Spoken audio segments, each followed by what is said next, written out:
ിലേക്ക് രാജ്യത്തെ രക്ഷിച്ച പ്രധാനമന്ത്രിയാണ് ഡോക്ടർ മൻമോഹൻ സിംഗ് എന്ന് രാജ്യസഭാ മുൻ ഉപാധ്യക്ഷൻ പി ജെ കുര്യൻ. വ്യക്തിപരമായ നേട്ടങ്ങളിലൊന്നും ഡോക്ടർ സിംഗിന് വിശ്വാസമുണ്ടായിരുന്നില്ല. രാഹുൽ ഗാന്ധി ഓർഡിനൻസ് കീറിയെറിഞ്ഞത് ഡോക്ടർ മൻമോഹൻ സിംഗിനെ ഏറെ വേദനിപ്പിച്ചിരുന്നുവെന്നും പി ജെ കുര്യൻ 24 പറഞ്ഞു. രാജ്യസഭയിലൊക്കെ പ്രവർത്തിച്ച പ്രൊഫസർ പി ജെ കുര്യൻ നമ്മോടൊപ്പം ചേരുകയാണ്. സർ, എങ്ങനെ ഓർത്തെടുക്കുന്നു അങ്ങയുടെ പഴയ സഹപ്രവർത്തകനെ? ഞാൻ ഡോക്ടർ മൻമോഹൻ സിംഗിനെ ഓർക്കുന്നത് ഇന്ത്യയെ ഏറ്റവും വലിയ പ്രതിസന്ധിയിൽ നിന്ന് രക്ഷിച്ച ഇന്ത്യയുടെ രക്ഷകനായിട്ടാണ്. ഉദാരവൽക്കരണ ചർച്ചയിലൊക്കെ ഞാനും പങ്കെടുക്കുകയും എൻ്റെ അഭിപ്രായങ്ങൾ എടുക്കും. അത്രയും വിശാല മനസ്സ് ഉള്ള എല്ലാവരെയും ഉൾക്കൊള്ളുന്ന ഒരു നേതാവ് ഞാൻ ഡൽഹി കണ്ടിട്ടില്ല, ഉണ്ടെന്ന് എനിക്കറിയാം. ഈ രാഹുൽ ഗാന്ധി ബില്ല് കീറിയെറിഞ്ഞപ്പോൾ അദ്ദേഹം ഈയിടെ ഏറ്റവും കൂടുതൽ വേദനിച്ചു എന്ന് പറയുന്ന ഒരു സാഹചര്യമുണ്ട്. അത് ഏത് സാഹചര്യമായിരുന്നു? അല്ല, അത് അദ്ദേഹത്തിന് അതിൽ ഡീറ്റെയിലേക്ക് ഞാനിപ്പം കിടക്കത്തില്ല.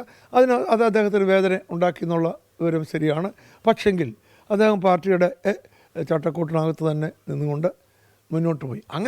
അങ്ങനെയുള്ള എല്ലാ സന്ദർഭങ്ങളിലും അതിന് വേറെ അദ്ദേഹത്തിൻ്റെ നിലപാടുകൾ അദ്ദേഹം പുറത്ത് പറഞ്ഞാൽ അദ്ദേഹത്തിന് പേഴ്സണൽ മൈലേജ് കിട്ടുന്നത് അത് ഉപയോഗിച്ചിട്ടില്ല.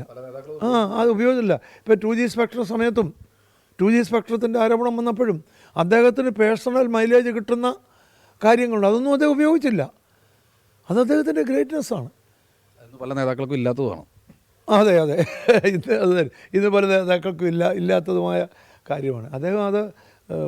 അദ്ദേഹം വാസ്തവത്തിൽ വ്യത്യസ്തനായ ധനകാര്യമന്ത്രി, വ്യത്യസ്തനായ പ്രധാനമന്ത്രി എന്ന് പറയാതിരിക്കാൻ